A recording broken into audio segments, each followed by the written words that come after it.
शिकायत लेकर अपनी बीवी की। तो उनके एक बाहर कमरा बना हुआ था, उस कमरे में बैठ गया। तो क्या अभी हज़रत उमर निकलेंगे तो अपनी बीवी की शिकायत करेंगे, लेकिन देख रहा है कि अंदर आवाज़ आ रही है। दरवाजे पे कान लगाया तो क्या सुन रहा है कि उनकी बीवी उमर के ऊपर बरस रही हैं, साहब तुम तो चले जाते हो, पकने को कौन लाएगा, खाने को कौन लाएगा, आटा कौन लाएगा, चावल कौन लाएगा, ये कौन लाएगा, तुम तो चले जाते हो, तुम्हें फिक्र होती है फिर घर की। हज़रत उमर सर नीचे डाल के कर रहे हैं। ये कहने लगा लो, ये उठ के चलने लगा।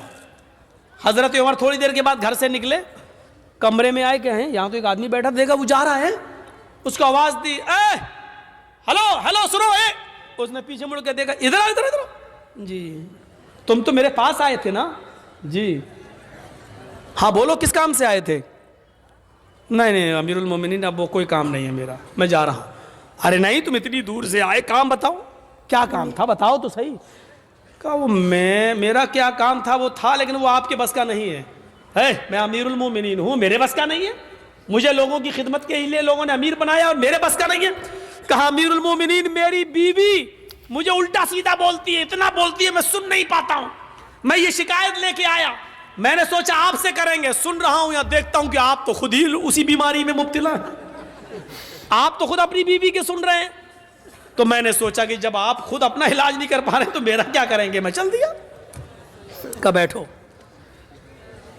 सुनो। कहा क्या?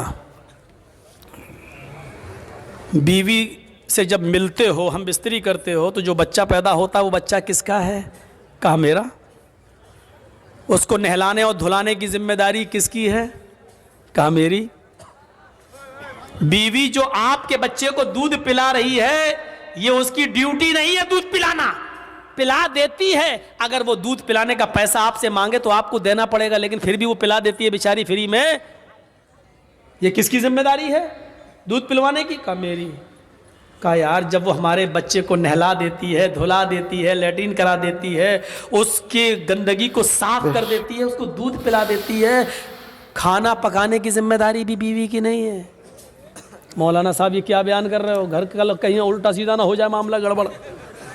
यकीन मानिए जब आपका निकाह होता है तो आपसे कहा जाता है कि आपका निकाह फला फला की बेटी के साथ इतने इतने रुपए मेहर के इवज अलावा नान नफका आपके साथ आपके निकाह में दिया जा रहा है कि आपने कबूल किया, तब आप कहते हैं मैंने कबूल किया। उसमें आपको क्या कहा जाता है? इतना मेहर है अलावा नान नफका, यानी नान मानी रोटी, नफका मानी खर्चा, यानी रोटी और कपड़ा खर्चा ये सब अलग, इसके अलावा रोटी आपको देना है, खाना आपको देना है। अगर वो नहीं पकाती है तो आप उससे ज़बरदस्ती नहीं पकवा सकते हैं, और खाना आपको खिलाना पड़ेगा, खुद पकाओ खिलाओ या होटल से लाओ खिलाओ, लेकिन वो खिला देती है और पका देती है।